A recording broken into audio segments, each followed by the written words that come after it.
Assalamualaikum warahmatullahi wabarakatuh. Tabik pun, saudara sekalian, mahasiswa-mahasiswi Fakultas Hukum dimanapun saudara berada.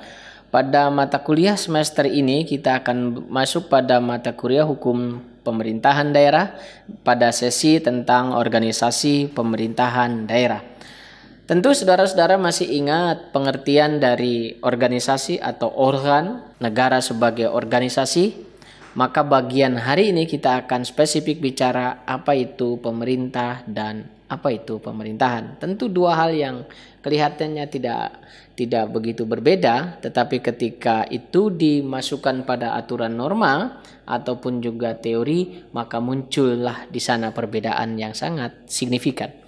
Pemerintah itu berarti organ. Jadi kalau kita sebut pemerintah dalam arti luas, itu berarti adalah seluruh organisasi pemerintah. Dia berarti organ, badan, atau lembaga, atau alat perlengkapan negara yang menjalankan berbagai kegiatan untuk mencapai tujuan negara.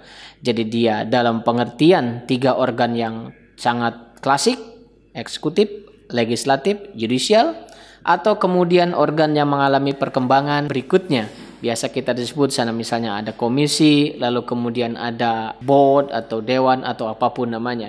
Tapi intinya disebut pemerintah itu kalau organ itu menjadi bagian yang menyelenggarakan salah satu urusan pemerintahan. Baik di bidang eksekutif, di bidang legislatif, ataupun di bidang penegakan hukum. Itu pemerintah. Kalau demikian pemerintahan apa? Kalau saudara bicaranya pemerintahan itu adalah bicara tentang urusan atau segala kegiatan yang terorganisir yang bersumber pada kedaulatan dan kemerdekaan, berlandaskan pada dasar negara, rakyat atau penduduk dan wilayah negara demi terwujudnya tujuan negara. Jadi pemerintahan itu adalah aktivitasnya gitu. Atau bisa jadi urusan pemerintahan misalnya di bidang apa. Kalau saudara-saudara membaca lampiran undang-undang pemerintahan daerah, Undang-Undang 23 yang udah diubah berkali-kali itu, maka saudara sekalian akan melihat makna pemerintahan daerah itu sebagai penyelenggaraan urusan pemerintahan oleh pemerintah daerah dan DPRD menurut asas otonomi dan tugas pembantuan dengan prinsip otonomi seluas-luasnya dalam bingkai NKRI sebagaimana maksud dalam Undang-Undang 45. Jadi asas otonomi dan tugas pembantuan. Makanya saudara sekalian ketika kita akan berbicara tentang urusan, nanti ada urusan itu yang memang desentralisasi, ada urusan itu yang diperbantukan penyelenggaranya oleh pemerintah daerah, ada juga urusan itu yang memang mutlak menjadi kewenangan pemerintah di pusat. Yang kedua, ada organ, kalau tadi kita sudah bicara apa itu pemerintah dan pemerintahan secara normatif juga, maka yang kedua kita akan bicara siapa itu kepala daerah dan wakil kepala daerah. Nah, kalau membaca Undang-Undang Pemda misalnya kita akan menemukan di sana dalam melaksanakan tugasnya kepala daerah dapat dibantu. Nah, bahasanya dapat dibantu. Jadi bahasa sederhananya kalau bahasa dapat itu alternatif sih, nggak ada paksaan gitu. Boleh kepala daerahnya sendirian, tapi prakteknya kita selama ini tentu pemilihan kepala daerah itu disertai dengan wakil kepala daerah. Tentu itu bersumber dari aturan norma di undang-undang saja. Kalau di konstitusi tidak ada. Kepala daerah itu bagi sebagian penelaah konstitusi yang mengatakan wakil kepala daerah itu barang haram gitu. Karena undang-undang dasar tidak menyebut sama sekali. Coba saja buka pasal 18 misalnya, pasal 18 ayat 4. Kepala daerah itu pemilihan gubernur, bupati, wali kota tidak disebut tuh. Wakil gubernur, wakil bupati, wakil wali kota secara demokratis. Hanya seperti itu saja batas konstitusinya.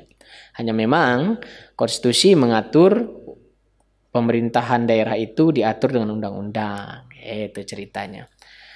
Nah, problemnya adalah dalam norma sendiri memang wakil kepala daerah itu didesain salah satunya kalau kepala daerah itu berhalangan sementara atau berhalangan tetap. Kalau berhalangan sementara itu misalnya masuk penjara gitu loh. Jadi kliennya KPK, jadi pasiennya KPK, lalu kemudian dia tidak bisa menjalankan aktivitas jabatannya. Maka jabatan itu aktivitasnya dilaksanakan oleh kepala daerah. Nah, berbeda kalau kemudian ternyata wakil kepala daerahnya juga tidak ada bisa melaksanakan, berhalangan juga misalnya karena sama-sama ditetapkan. Setelah menjalankan tugas kepala daerah ternyata di kemudian hari juga baru beberapa hari menjalankan, berhalangan tetap juga, berhalangan sementara, maka tugasnya dilaksanakan oleh sekretaris daerah. Itu pola urutan-urutannya gitu. Nah, ketika bicara tugas dan wewenang, sebenarnya tugas kepala daerah, wakil kepala daerah itu sama gitu. Hanya berbeda itu kalau pada saat kepala daerahnya tadi berhalangan, maka wakil kepala daerah yang mengambil peran.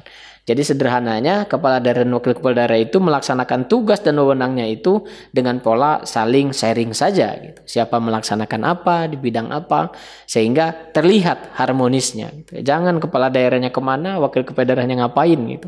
Bahkan banyak kejadian seluruh urusan pemerintahan daerah dilaksanakan kepala daerah, wakil kepala daerahnya tunggu ruang kerjanya aja gitu. Itu persoalan seperti itu. Akhirnya belum masa jabatannya belum berakhir sudah pecah kongsi, udah muncul, udah berantem lagi gitu. Itu tidak mencerminkan keharmonisan antara unsur di kepala daerah itu. Nah, selain adanya kewenangan, kepala daerah dan wakil kepala daerah juga ada kewajiban. Jadi kewajiban. Jadi undang-undang pemerintahan daerah itu ada banyak kewajiban tuh. Kepala daerah, wakil kepala daerah ngapain gitu. Ya sederhananya sih kalau yang kita sebut ini kan cuma sebagian ya, kewajiban menyampaikan laporan penyelenggaraan pemerintah daerah, keterangan pertanggungjawaban, ringkasan penyelenggaraan pemerintahan daerah itu hanya sebagian.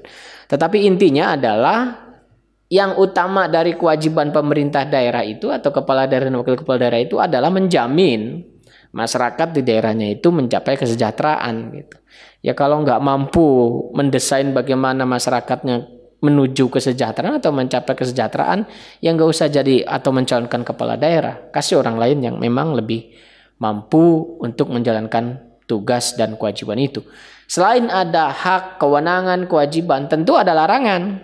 Nah, kalau saudara membaca undang-undang Pemda misalnya, maka saudara akan menemukan larangan-larangan kepala daerah itu antara lain misalnya mengadu domba, misal gitu ya, menciptakan disintegrasi di daerah. Itu salah satu di antara sekian larangan-larangan yang secara normatif memang diatur, termasuk misalnya mencari keuntungan dari usaha dari menjadi kepala daerah misalnya. Itu adalah tidak dibenarkan atau didasarnya disebut sebagai larangan. Selain itu, dampak dari larangan itu gitu atau tidak melaksanakan kewajiban itu bisa berdampak dengan pemberhentian kepala daerah. Jadi kepala daerah yang yang justru melakukan larangan yang ada dalam undang-undang Pemda itu bisa diberhentikan tuh gitu. Korupsi ya diberhentiin gitu. Lalu siapa sih organisasi perangkat daerah selain dua itu gitu, selain kepala daerah, wakil kepala daerah? Selain yang kedua tadi, kita menyebut ada di dalam undang-undang Pemda itu disebut perangkat daerah. Kalau dalam PP 18/2016 lalu ada PP 72/2019 misalnya, di sana pun disebut perangkat daerah. Kalau dalam PP itu kan ada standar-standar gitu ya. Kalau undang-undang Pemda tidak disebutkan tuh kriteria apa saja, dia harus jumlahnya berapa. Adanya dalam PP standar-standar kenapa jumlahnya itu ada berapa badan, ada berapa dinas misalnya gitu ya. Di provinsi misalnya kita menyebut di Undang-Undang Pemda dan juga dengan PP perangkat daerah ada Sekda. Ada Sekwan, sekretaris dewan, ada inspektorat, ada dinas, ada badan. Jadi kalau di provinsi itu cuma 5. Jadi perangkat daerah di provinsi itu hanya 5. Tapi kalau di kabupaten kota perangkat daerah itu lebih dari 5 atau ada 6 kita sebut. Jadi selain Sekda, Sekwan, inspektorat, dinas, badan, lalu ada kecamatan gitu. Jadi plus kecamatan sebagai perangkat daerah kabupaten. Ini adalah bagian-bagian dari organisasi pemerintahan di daerah, atau kita sebut pemerintahan daerah gitu ya, bukan pemerintahan di daerah. Tapi ini adalah perangkat organisasi pemerintahan daerah. Semoga saudara sekalian bisa memahami pengantar mata kuliah ini dan saudara-saudara bisa melihat bagaimana organisasi-organisasi pemerintahan daerah saudara masing-masing. Apakah ada 5 atau ada 6? Atau di daerah Anda yang mengalami kepala daerahnya ditahan, itu bagaimana? Siapa yang melaksanakan pekerjaan hari-harinya? Atau kepala daerahnya berhalangan tetap meninggal misalnya. Apa yang dilakukan? Saudara sekalian, semoga ada manfaat. Sampai bertemu pada sesi yang lain. Saya akhiri dengan baca hamdalah. Alhamdulillahirrabbilalamin. Assalamualaikum warahmatullahi wabarakatuh.